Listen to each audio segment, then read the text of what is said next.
So what is Empyreal? In a nutshell, Empyreal is a third-person action RPG about transcendental revelation. The game begins with your arrival on an unexplored planet to join an expedition that's discovered a monolith built by a lost ancient civilization. And so you are immediately presented with these grand questions. Why is it here? Who built it? What was its original purpose? And perhaps even what power might it still contain? And as you progress through the story, you'll explore themes and ideas about humanity's place in the cosmos. Some of these themes have largely fallen out of favour in the modern world, perhaps you could even say postmodern world.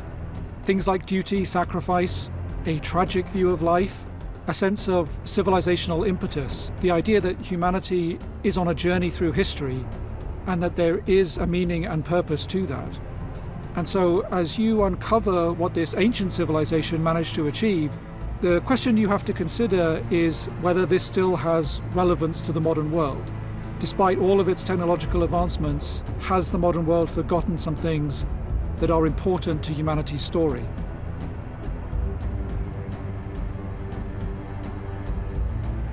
To begin your journey towards these discoveries, you will of course first need to make your character. We have a fairly extensive character creation. You can play as male or female, and there's quite a lot of customization options beyond that.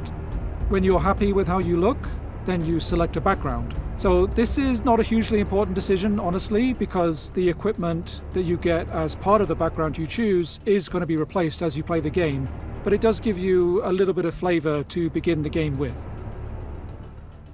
Once you finalize your character, you arrive in the hub to meet the rest of the expedition.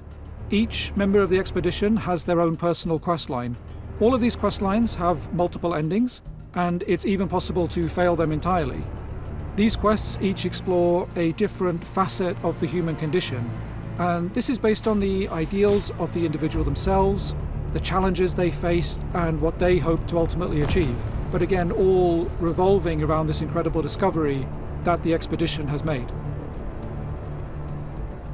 The gameplay of Empyreal is a mix of traditional third-person action and I would say isometric ARPG elements as well, in the way that abilities work in the game.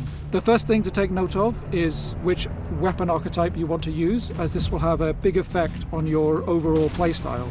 Each weapon comes with its own core moveset, and they differ quite a lot from each other. You can change this later on, so it's not a class-based system. You pick up loot, and you can change your equipment, and that includes the weapon, which will change your core moveset. But in addition to that, and this is where those isometric ARPG elements come in, you equip abilities to your action bar. But you can only have a limited number of them equipped, so you equip 4 abilities, and in addition to that, an ultimate ability, but there are many, many more in the game.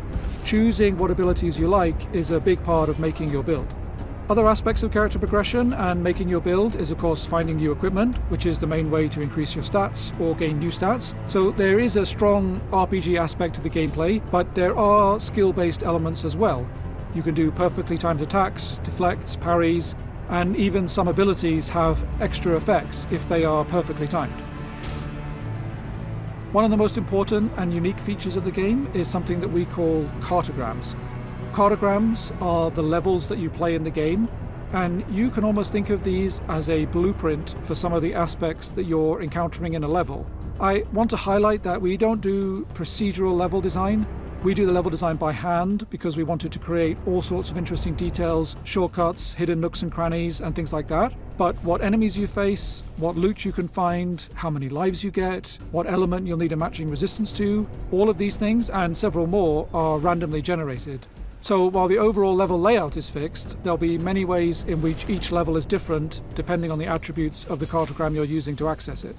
One of the key things that is decided by the cartogram is the loot table of the boss, which means you can somewhat target the items that you're going for. There's still an element of chance to this. A boss might only drop 2 out of a possible 4 items in a loot table, as an example, but it does give you some ability to direct your playtime towards the goals and rewards that you have in mind. The last thing to note with cartograms is that you can actually share these with other players. So if you found a cartogram that had a really powerful item, you can share it with another player so they have a chance of getting it too. You could give it away or you could trade it. So there's a cooperative aspect which allows players to share the cool levels they find with each other. I think it's important to emphasize that Empyreal is a single-player game. It plays like a single-player game, but we do have a few asynchronous, cooperative multiplayer elements that will allow you to just feel the presence of other players in the world as you play through it. And my personal favorite of these is a feature that we call Into the Ether. When you defeat a boss, you'll get this tear in the ether appear, and this is an opportunity for you to donate, essentially gift an item from your inventory into the ether, and this will cause it to potentially appear in another player's game. And if it goes through this process, it will get a big increase to its stats. But there's no immediate direct reward for you doing this, which means it's really up to the players, in fact the community as a whole, to make it work. And I'm quite curious to see how, or even if, players engage with this feature. At Silent Games, though we are a small team, our ambition is to make feature-rich games that have a great deal of depth to them, both in terms of the mechanics, the combat, the RPG systems, but to the narrative as well, with themes that are thought-provoking and a detailed backstory to give context to the world and the universe. Our hope for this game is, maybe it almost sounds too obvious, but we hope players enjoy it for what it is, a single-player RPG experience with a thought-provoking story, with a lot of RPG mechanics and systems that you can really get stuck into, playing around with these systems to make interesting builds, and with a pretty substantial endgame to try those out in. If people play through the game, they enjoy that experience, they may be a bit surprised about the amount of depth there is to the game and the size of the endgame. We have a fully fleshed out New Game Plus, for example, with some features that are exclusive to New Game Plus even. So play through all of that and then leave happy, then we would consider that to be a big success.